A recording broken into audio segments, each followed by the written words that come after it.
I think we're live, but I gotta do the intro. Aaron, let me do the intro because the intro is really cool. I'm doing things out of order.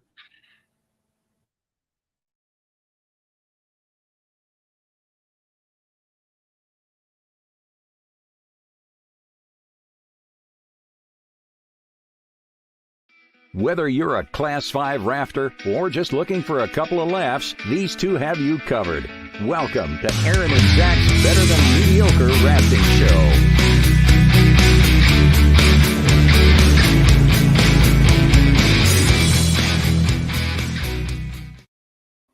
Happy Friday. This is Aaron and Zach's Mediocre Rafting Show. Are you there? Oh, did you just cut out? That was amazing. That was the best intro I've seen. I haven't seen the intro in like years with the music and everything. And I heard all of it. That was incredible. I don't know why I could hear all of it today, but it's fantastic. That looks like you cut out. You're like frozen. Are you even there, Zach? Oh boy. Am I on the show by myself? No, I'm here. This might be a tough week. All right, let's do it. My internet. So I'm on my phone. I'm doing this from my phone data, and it sometimes switches itself to a known network, which is slower. So we'll see how this works. But anyway, this is our show. Thanks everybody for joining us. Might be a little glitchy today. We'll do our best. And yeah, what have you been doing, Aaron? What's going on? Anything exciting? Not like you. I'm not live from Bhutan or anything like that. I'm just the usual here, going for a couple of surfs a week and yeah, just hanging out and excited about winter. So yeah. Yeah. Well, today's topic I've been thinking a lot about that guide conversation we had a few weeks ago, because we had some good conversation about it, and then we had some comments that were really good. People commented on our video basically that you guys are morons, which is sweet. That helps me frame the conversation. And as I've been guiding a trip for the past couple of weeks, yeah, it was just sort of like, somebody said, being a man's man is a good thing. So why would a guide's guide not be a good thing? And my first inner thought was being a man's man, I guess, is a good thing, right? Like, he's a man's man. But would you want a man's man to be the president? Well, in my mind, like, would you consider as a man that we all respect, that men look up to as an ideal man? So yes. For me, a man's man is like can fix their own car, can chop wood with their hands, but like the president, you don't have to waste their time doing that. I don't think a man's man would knew how to actually fix something and just understood how the rest of us live. So yeah. Yeah, but do you think that that Obama was a man's man?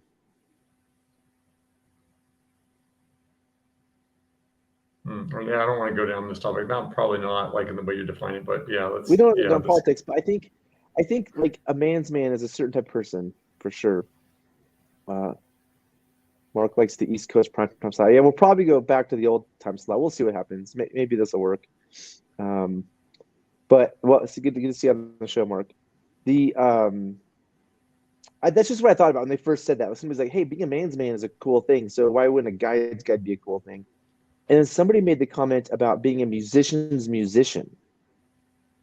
And that's the kind of musician that only musicians appreciate. Right? So like a musician's musician is like somebody who, like the average person watching them wouldn't appreciate what they're doing, but a musician would see the level of skill they have when they're working. So that got me thinking more about the guide's guide thing. And I think the reason I was a little skewed, and so to go back to this thing, I was basically equating being a guide's guide to being a shaka bro, just somebody who's a bro who shows up and goofs off, and is sort of more of into it for the culture of being a guide and for the guiding. But I think I had that perspective because I heard somebody I know call somebody else I know a guide's guide, and that person was a total shaka bro. And so maybe I was wrong where I thought a guide's guide was. Am I making some sense here? Maybe I like the musicians one is interesting. I like that. I like that analogy. And so guide's guide may be one that not everyone realizes is a great guy, but they're the person getting everything done, taking care of it, just keeping the trip moving smoothly. Yes. And that may not be the one that the guests are like, oh, this guy's amazing. But the one that like you're like, dude, if this person wasn't here, this trip would be a mess and you wouldn't even realize. So I could see, I like that analogy, and I really, that's probably my favorite definition of it so far. Yeah, so it's a good. I framed it as sort of a good thing, but then Sawyer Cole was like, "Oh, your guide's guide sounds." Remember, he's like, it sounds a lot like the Shaka Bro, which we already have a definition for. Sort of like the person there that's like it's not there to be a good guide. They're there just to kind of like goof off and hang out with their friends, and not necessarily guide.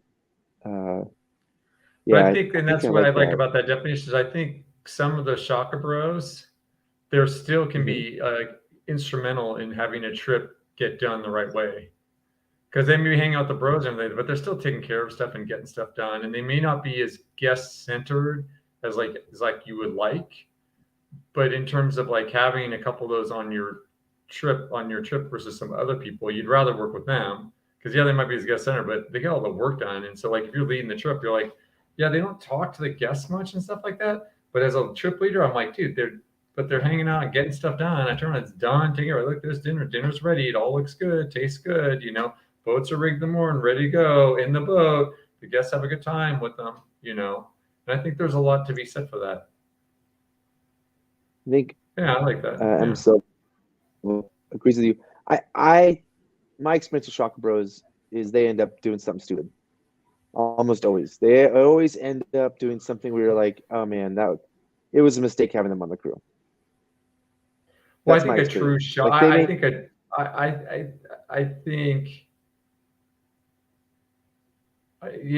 think there's some subtleties in there in it and the nuance in it. But what would be an example of something that a Shaka Bro would do that would just be like, oh,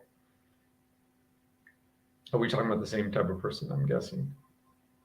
I don't want to say it because I'm like my examples. You might be like, oh, people might know who I'm talking about in this example. But things that are not kind of big mistakes that don't put the trip first. Make up one then that based upon. It's really hard because you got to give an example here because I don't really. I think one example is like, partying until 1 or 2 in the morning, and then making a bunch of noise, keeping the guests up, and then waking up groggy. Like that's a good example. Like, maybe we have different definitions of Shaka Bro. That's what I was wondering about. Is like I think that's kind of a bad guy. The Shaka, in my mind, the Shaka Bro is not really there for the guests. Like pranking other groups is a priority. Like they're out pranking their friends, pranking other outfitters. They're spending their time, or they're walking up to other guide camps because they want to hang out with these other guides instead of like being with their guests who they have a responsibility for. Yeah, but if they're getting their work done and they're making the trip easier for everyone else, this is what I think for me, like what we're talking about. Like, I'm not going to say all Shaka Bros are guides. First of all, I think there's some Shaka Bros who are guides, and there's some Shaka Bros who aren't guides. Like the Venn diagram overlaps. I think they're the ones that do. They may stay up late partying. They may go over to the neighbors and hang out a little bit, but they're not leaving you hanging. Like they're looking around like, oh, this is a good time for me to slip off. Okay, cool. Like everything's going good. The Shaka Bros I'm thinking of are leaving people hanging. Like well, I think that's some of them, but that's not all of them. They're just the Shaka Bros. In my mind, a Shaka Bro is someone who's not guest first centered, but there's Shaka Bros who aren't guest first centered who are still like aware. They just don't really care that much. And then there's the ones who are there's some that are unaware too. There's some that are unaware that are just. That's what I mean. There's 2 different categories, Zach. You got the ones that are oblivious. You got the Shaka Bros who are like, we've worked with those people who like they don't care that much, but it's not like they piss off the guests. You're not having to deal with complaints about them, nothing like that. But you've worked with the ones I've employed the ones where they're like also not. They're also pissing off the guests. Yeah, that's a different category. That's a true Shaka Bro. So let's get some good comments here. Then where is the other ones who aren't really guest centered? What do you call those people then? The Shaka Bros are not guest or Shaka Bros. I think when I think of Shaka Bro, I just think that they're like there aren't that good of a guide actually. Like you're thinking of somebody who's a bro. Then what but do you also call can, the like, get a boat down bros the who river are and good cook guides but don't care about guests? the bros that are good guides. But don't care about guests. I what I mean? I They're think it's not such a like guest centered. They're like more trip centered. Like I have to do this to get the trip down.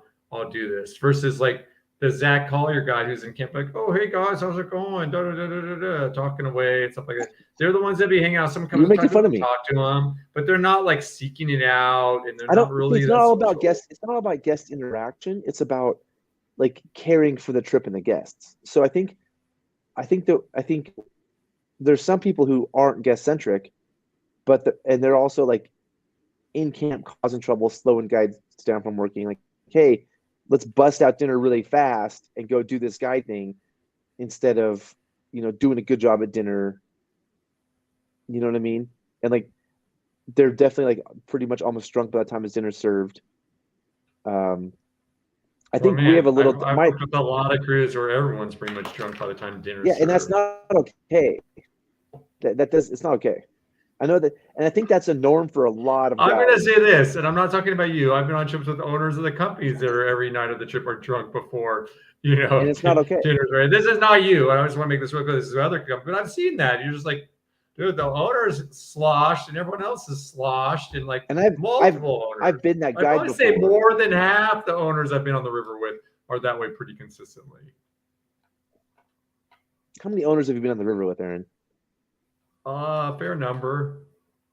I'm thinking of a few of them that you've been on with, and the ones I'm thinking of you've been on the river with are not like that. So I don't know who these people are. Maybe we'll talk about that later. We'll have to talk about it off the air for sure. Up there. But I think let's go back to being a guide's guide. I'm reframing being in my brain now. We'll get to the. You love the comments. Stop looking at the comments. So focus on the conversation. We move on, and then they're not relevant anymore. They go back. Oh yeah, thanks. They will be relevant. I'm gonna bring us back. I'm gonna bring us back. We'll get to comments. I think being a guide's guide is actually a good thing. The more I think about it, and I think the musician's musician analogy really helped me. Whoever made that comment, because it's a guide who other guides appreciate how good they are. Like, wow, that person did this little detail thing that helped us. This person, when they cooked, they did something that saved like 10 minutes, and just like it was killer too. If like, the valve breaks and we know a spare valve, like, oh no, let's a good example.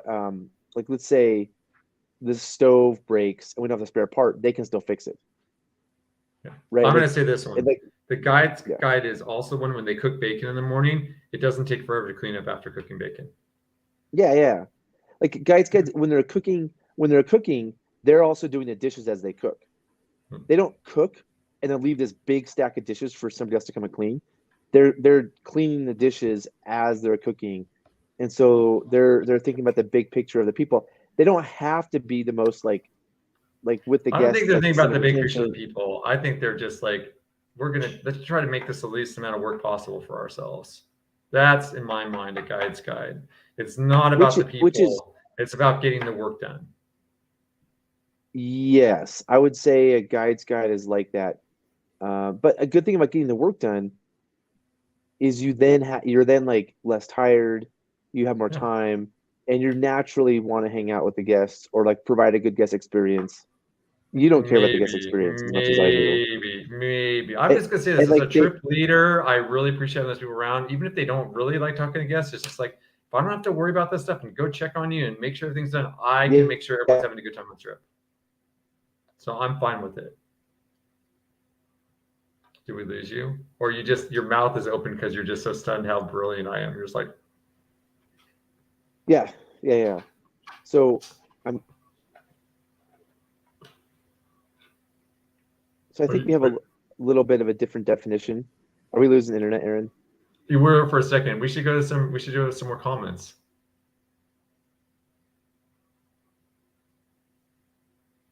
All right, before I lose everybody. For me, the trip guide's guide is one who follows the Bill McGinnis book to letter like a Boy Scout. I mean, that's not the guide's guide. Todd likes the guide's guide, or he's making fun of it? No, I'm just saying I don't agree with that. The guide's guide is not the Boy Scout who Brown knows. No, that's the owner's guide. That's like the owner's guide, the guide that the owners love. With brown nose, this little Boy Scout does everything they're supposed to win to. You know, they're dressed all perfect. They're ready to go in the morning. Those guides are the Never best, hungover. Aaron. Those guides are the best. That's the owner's guide. No, I think first of all, do you like the Bill McGinnis's guides guide? It's been so long since I haven't looked at it in 20 years. You know, honestly, I haven't cracked it. I just remember the part about smoking marijuana that you have to share with the guest, and the one that's all X'd out over it, but they left the page in there. Yeah. I just remember that version of it. I always thought that was hilarious. You're going to smoke marijuana, you have to share with your guests, which, I mean, but I'll say the general spirit of that page, I think, is appropriate to being a good guide. You know, like, hey, share, be inclusive. I mean, do you think that Bill's guides guide is the definitive source on how to be a guide? I don't remember it well enough, but probably not. No, I think it's too long. I mean, I wouldn't say it's like long. It's like it is just, oh my gosh. I wonder if it's. I mean, I haven't read it in a long time either, but I feel like it's a little bit more day trip focused. Oh yeah, than multi-day focused. And I'm thinking about multi-days right now. We should reread it and do like a book report. That would be fun. We both need to read it, and then we could have like a book club about it, and everyone could read it. Everyone could read it. Well, we could do weekly readings, or just read a chapter and then talk a chapter a week, and then review the chapter and give our thoughts. That sounds interesting. I'll need to get a copy of it because I don't own a copy of it. So, yeah. Well, we'll get you a copy. We'll get it because we have the memberships that they're helping support the show. I have money to buy you a copy. Oh. The analogy is even better the more you think about it. Club owners hate the musicians.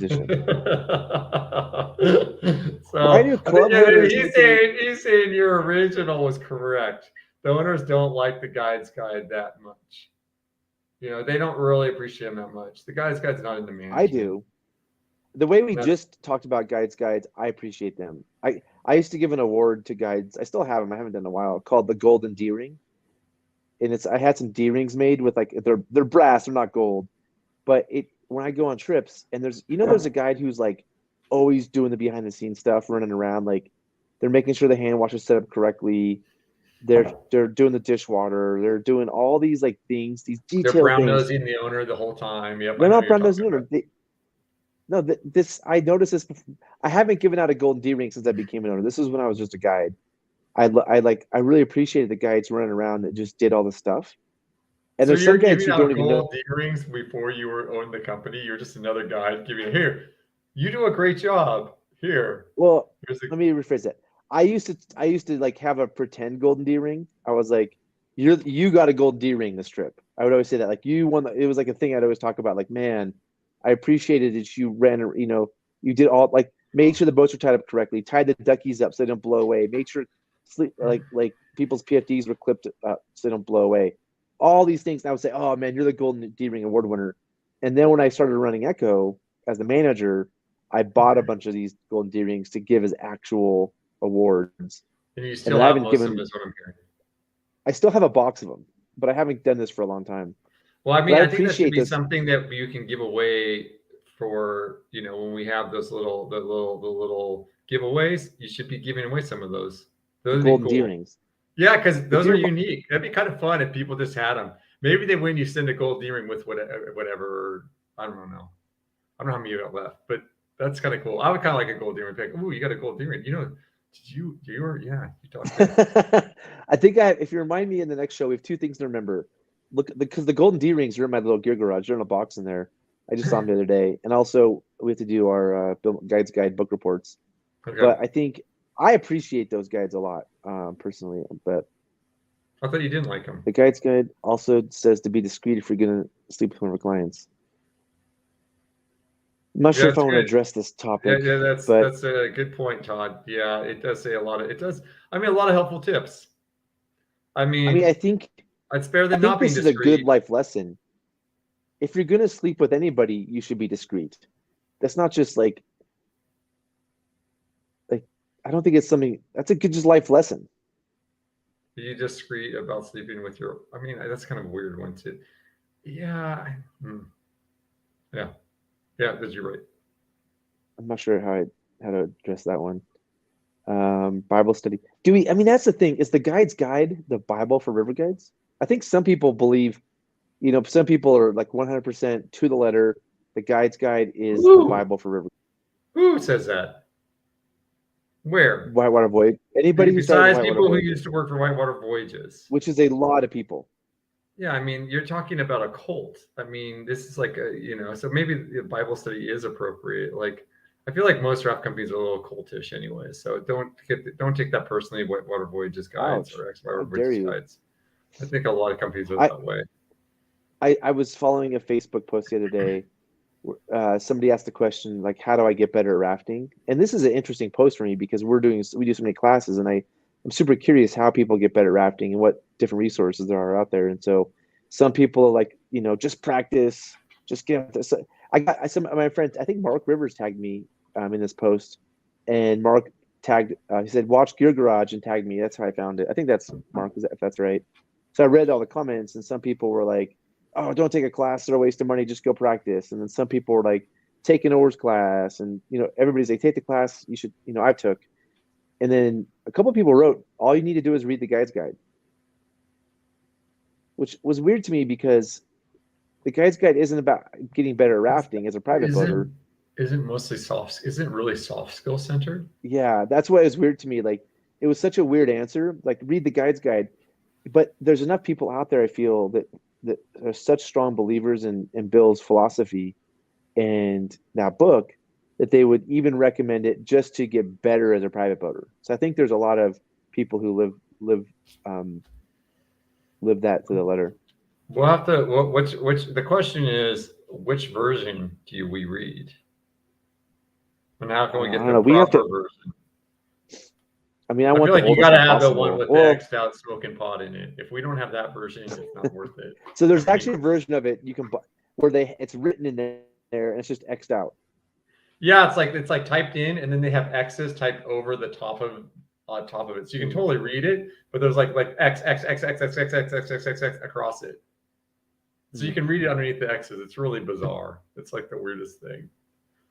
Like, we didn't take it out; we just put X's over the top of it. Yeah, well, we'll try to find that copy, but I think that's we can do a chapter, a show, and it would be good for us. We would learn not only about how to be better guides, but that philosophy. I'm sure there's really cool tidbits in there. I'm going to say I have the Complete Whitewater Rafter here, I believe. So maybe we can start with that book. I mean, I think so. That's what I think. That actually, if you're a private boater, or if you want to learn how to be a better rafter, the Complete Whitewater Rafter by Jeff Bennett. It's Jeff Bennett, right? That is, I feel like, the Bible. I feel like it's really well written, great diagrams. I think that's a great book for learning to raft. It teaches you about different types of rafts, hydrology, how to run different types of boats. I think it's just a solid boat even today. Solid book even today. And I feel like he does a really nice job of like giving you enough information, but not too much information. He doesn't like go too deep. Like the guide's guide in places gets a little deep. You want to remember even whatever the topics are.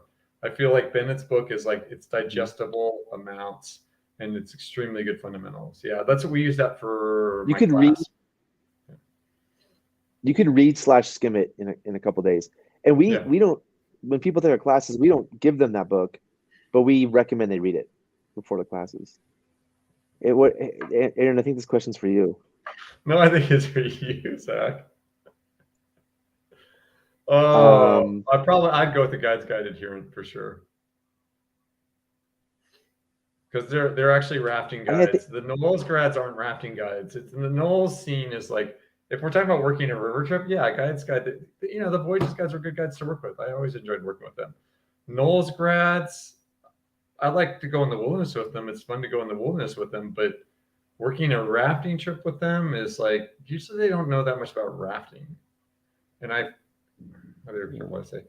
feel like, I think, I don't know if I say a guide's guide in here. I think that Todd thinks they both, I get the impression that Todd thinks they both kind of suck. I don't think being a guide's guide in here is bad. I mean, You're talking about the if guide's you guide, follow adhere to everything the in that guide's book, guide, the guide's guide book, I think. Someone who's really into that. I think he's saying like somebody who follows the guy's guide to a T. That's just Yeah. like super whitewater voyages nerd. It's like 100% into it. No, I love that would person I would because take they that have person. Yeah. in a heartbeat. Yeah, I I feel mean, like they know. yeah. I would think that they'd be solid. Now there might be some kind of a lot of us might be kind of nerdy things, and they're too much about. Isn't it saying for whitewater voyages like growth, adventure, friendship? Like that's No, their like isn't the that three isn't that words on just on the back isn't of the that on book. yours? Isn't that on your patch, Zach? No, no, we're explore lead protect was the one that we Oh, we okay. were So playing with it for a long sounds time. But exactly the same. growth, adventure, Yeah. friendship. It's a little hippy dippy for me, but Yeah, but it was from a different I think era. that That's from the 80s. yeah, but I think that the guide's guide mindset is a really good one. It's only positive. It's not like they're being taught bad things. I'd much rather have a guide's guide adherent than some guide who showed up to a company and 2 years later was an alcoholic with a bunch of people who are on the river just to drink beer and talk shit around the lunch table. You're sidestepping Todd's question though. What about the NOLS grad? So NOLS grads, some of them are great. And so I think there's a lot of diversity. I mean, just being a NOLS grad doesn't mean much. You just did a class for 30 days. I would rephrase this NOLS instructor, right? Because if you just take, I mean, half of our guides are NOLS grads. They took a NOLS course. Like their parents, maybe not half, but like maybe 30%. Okay, then let's say NOLS I'm instructor. a NOLS grad. I took a Woofra. I've taken 2 Woofra courses with NOLS. I'm You're technically not a NOLS grad. A Whooper course does not count as a NOLS grad. Come on. Yeah, it does. It's a, Yeah, it does. You it's get a a NOLS sub. patch. It's They call you a graduate of NOLS. Well, so That's I a think stretch. if you're just taking a class, in the class you've picked up some important things. I'd rather have you pick those things up than not. A lot of stuff Okay. about getting along with other people in a wilderness environment, I- how to use a I'm- whisper light stove. I don't know how to hike. I'm going to say this. So I think If we're talking about for rafting, I would rephrase this. If we're going to talk about for rafting, I think, and I can be wrong, and I'm going to offend a lot of people here probably, but I feel like the NOLS outward bound scenes for rafting,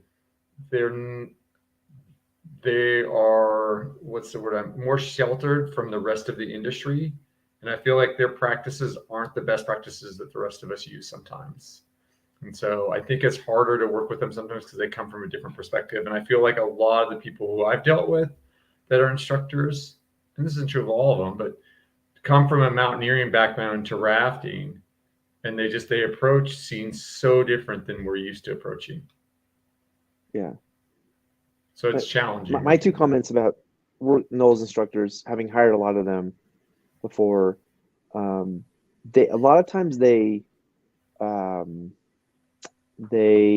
have a very what's the word, naive approach to what guiding is. Like their idea of guiding is we're going to go out in the woods and frolic and share.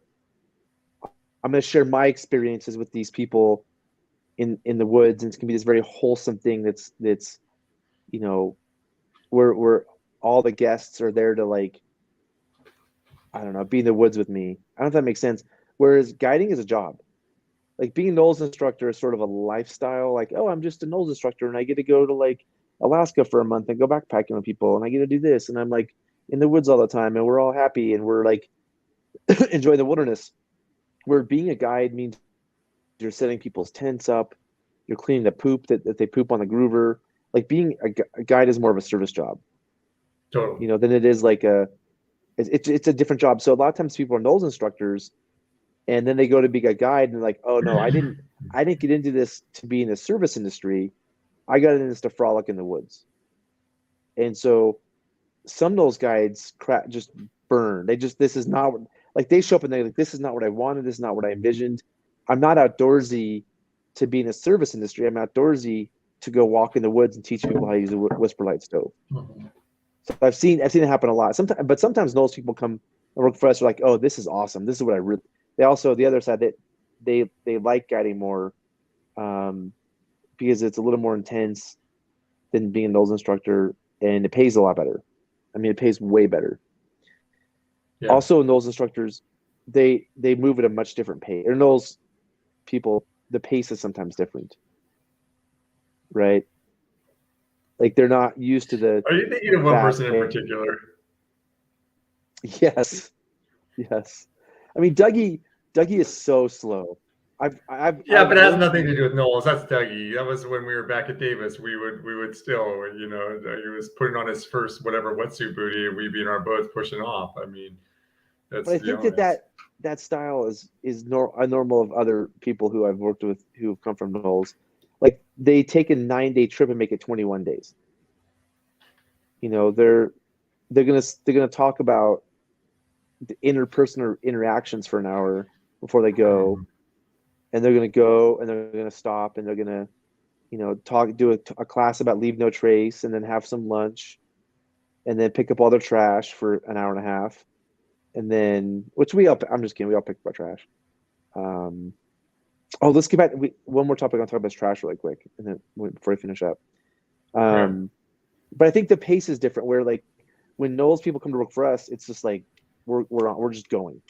You know, there's like you're working nonstop. There's no hour-long discussion about Oh yeah, interpersonal reactions in the woods.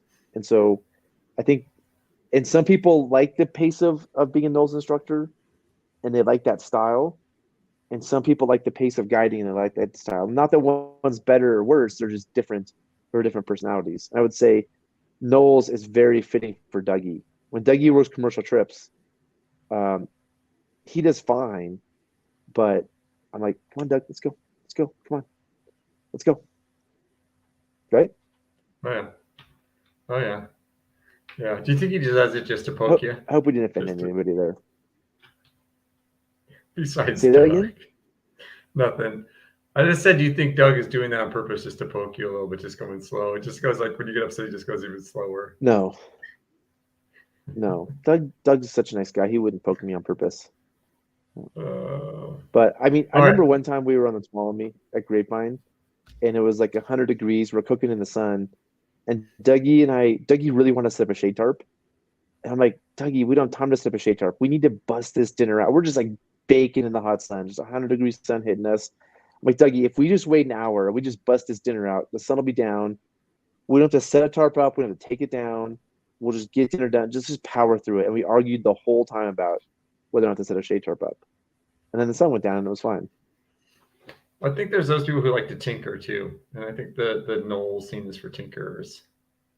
And the commercial guiding scene isn't for tinkerers. You can't tinker. You got to get work done. And you're not gonna stay around and get invited to work more trips if you're a tinkerer on most commercial rafting trips. Yeah.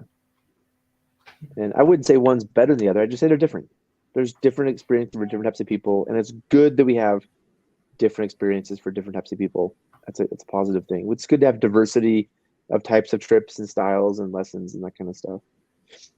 All right, we got to finish up here soon because I have to go. Yep, I have to go back to work. But back to trash. So, okay, Aaron, I want you to name one leave no trace principle today. Just name one. Actually try this time. Don't make fun of it. Try to name one real leave no trace principle. Leave no trace. No. You know, you're not trying. Just try. Pick up your trash. There's 7 of them.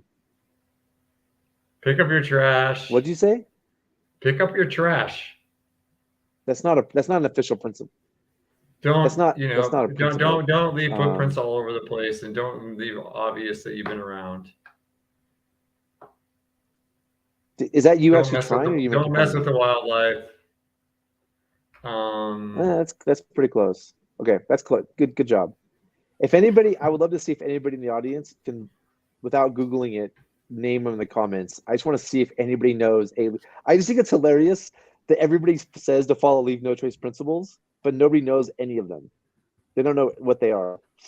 But so we just did a multi-day trip here in Bhutan, and you know, we're in a foreign country. We're on a river that hasn't been done for 3 years, and probably won't be done until next year. You know, camping on sandy beaches with no footprints when we got there, right? And you know, we brought 2 cooks along, so we didn't have to cook. Like, there were two Bhutanese cooks who were guests on the trip, Yeah. and they would just cook food and do dishes, do everything. And they would, when we're done, they would leave like vegetables on the ground, eggshells. We would leave the camp, and it was an absolute mess. But it was all food items that like animals could come and eat, and so that's the culture here, right? They don't. I mean, they do that in town even. They leave food for the dogs. So instead of packing out our food scraps, they just left it on the ground there.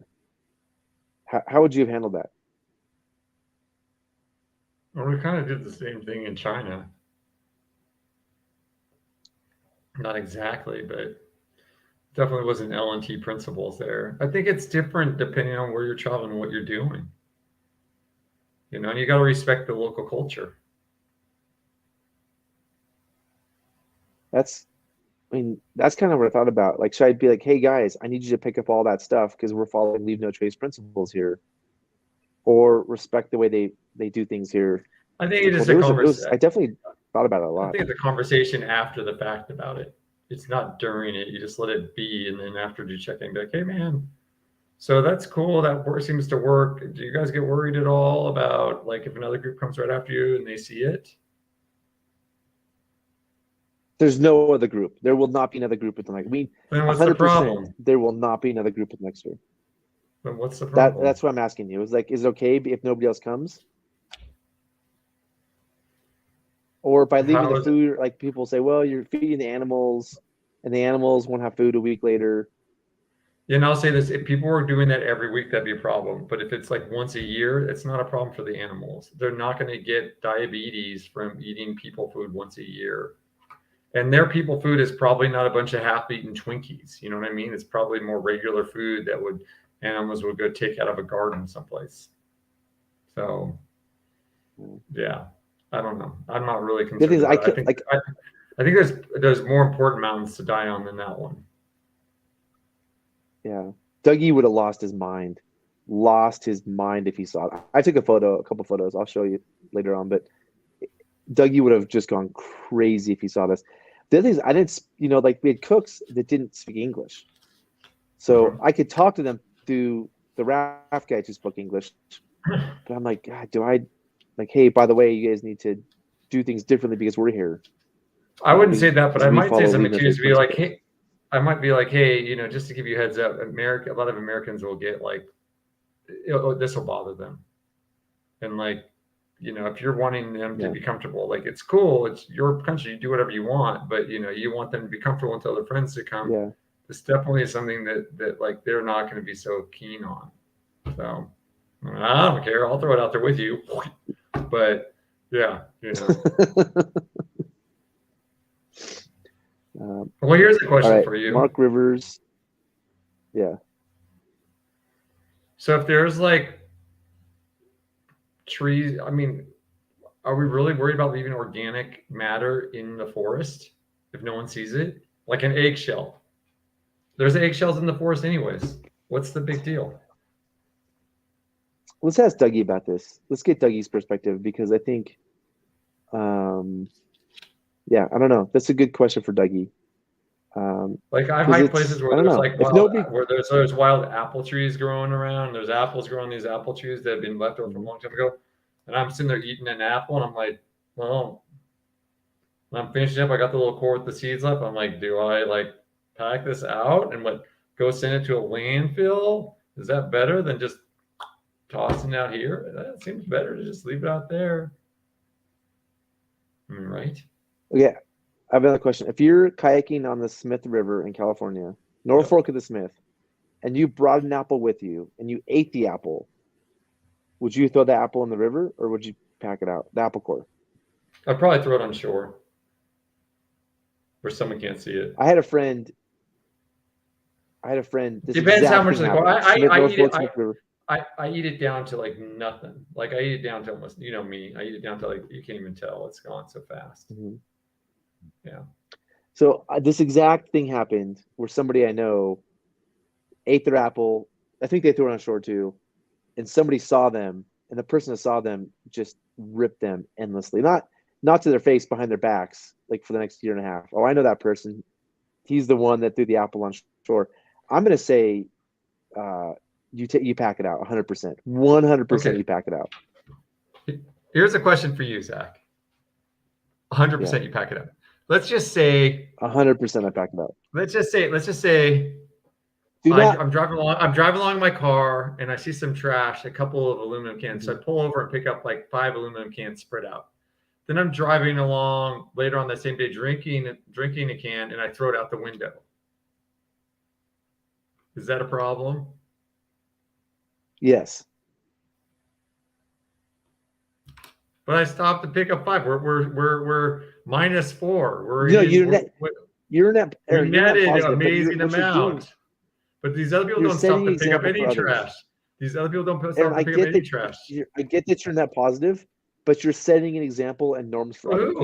For who? So if I'm in the for car people by that myself. saw you throw the can out. When you threw the can out. But if they saw me pick up 4 cans first, isn't that good? No, it's not good. You definitely pick it up. And the apple core, once the person threw the apple core on the ground, other people saw that and they might do it next time somewhere else. The next time somewhere else. Not everybody has the judgment. Like leave no trace shouldn't be a judgment. Like, because I'm so and so I can do this thing. Or because I've done river cleanups in the past, I'm allowed. What? That's very paternal you of don't you. Get like karma you need to like show other people how they're supposed to do it. What? Sorry, you're breaking up. My internet's not good. Oh. You're breaking up. But anyways, I'm excited. I'm going to say pick up the core. We'll just leave it at that. Pick up the core? Why? We got to continue this conversation with Doug year-round. So you guys can be right, and everyone else can tell me I'm 100%. wrong. We'll talk. Let's talk about this when my internet's better. You always just choose to disagree with me, and usually I'm curious to hear other people's thoughts. We're losing internet. I want to go over these comments really quick. Okay. You can go to the next one. Yeah. So looks like Mark Rivers just cut and paste the leave no trace principles, which is great, so people can see what they look like. No, he said it's dispose of waste properly, Aaron. Yeah, properly. That's a proper disposal. That's exactly. It's leave no trace.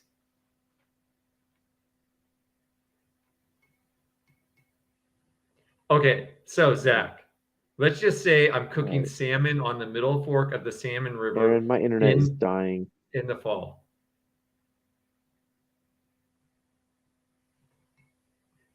All right. Keep going. Finish up. Let's finish this up. Let's be done. But we got to talk about salmon on the Salmon River next week. Okay. We do. And I'm losing internet, so yeah. Good point, Heidi. Good point. We'll have to think about that some more. Yeah. Rescue Randy, thank you for becoming a member. We appreciate you, Rescue Randy. I'd love to know more about why you're Rescue Randy. Do you teach rescue, or do you just rescue people a lot, or both? I love the name.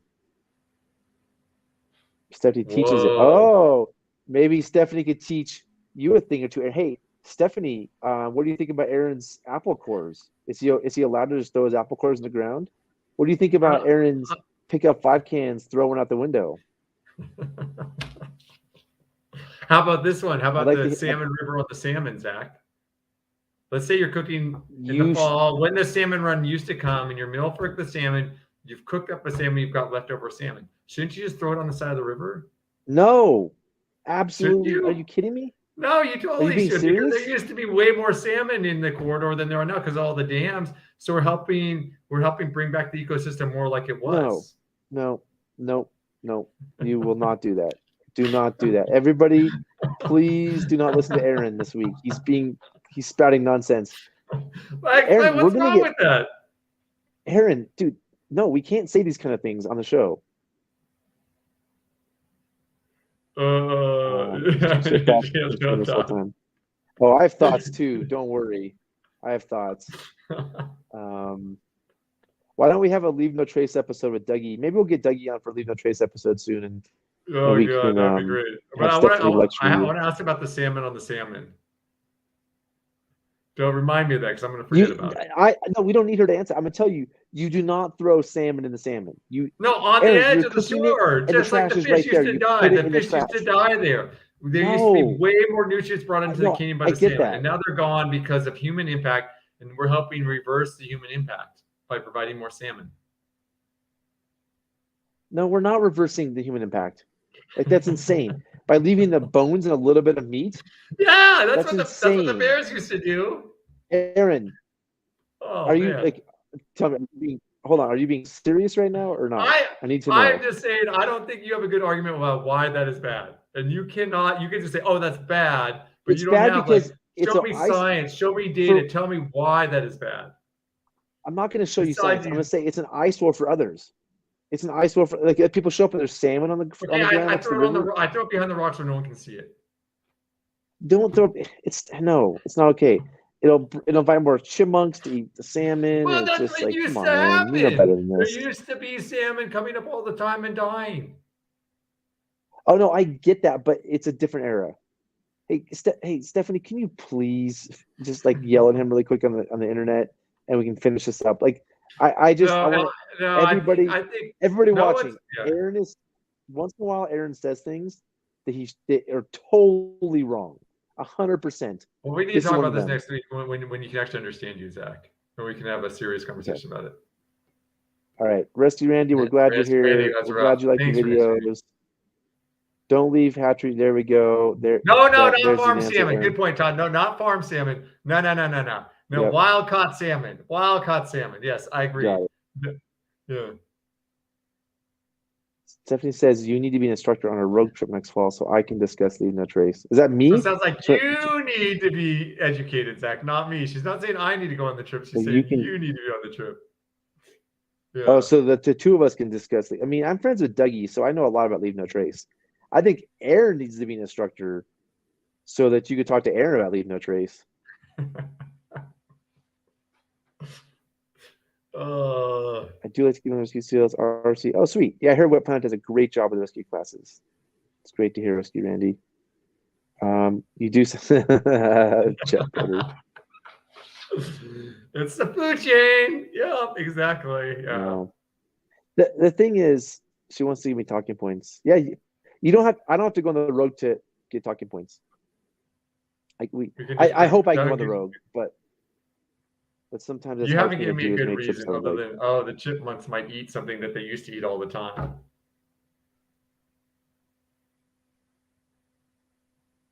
All right, we'll do it when we have. Oh man, Aaron, you and I and Stillman teaching the class week will be pretty amazing. That'd be fun. Oh man, I know nothing about this. Go rafting. Okay. Yeah, go rafting. What happened to that? Do you do that? Do you play the so Timmy, football? Dude, I had Christian McCaffrey last season, and he went down in the third week, and I pulled it out to the waiver wire and got second place in my league. So it can be done. And who does Tim? Who'd you? Oh yeah, you lost. You lost Derrick Henry, I think. Yeah, the waiver wire. You're still doing great. We could turn this into a fantasy football show because I'm enjoying fantasy football this season. Aaron, let's close this one down. All right. Hey, thanks for tuning in. If you haven't hit that like button, subscribe. Aaron, he lost Cooper Kupp. That's right. That's brutal, dude. Losing Cooper Kupp is brutal. That's good news. Yeah, we don't like the Rams. Yeah, Timmy, I got some pretty good receivers I could trade though for Joe Mixon. All right, let's go. Trade Joe Mixon, I get you some good receivers. Let's go. All right, close it down. Yeah. How many subscribers have you up to? You want to do the closing? Like, subscribe, become a member.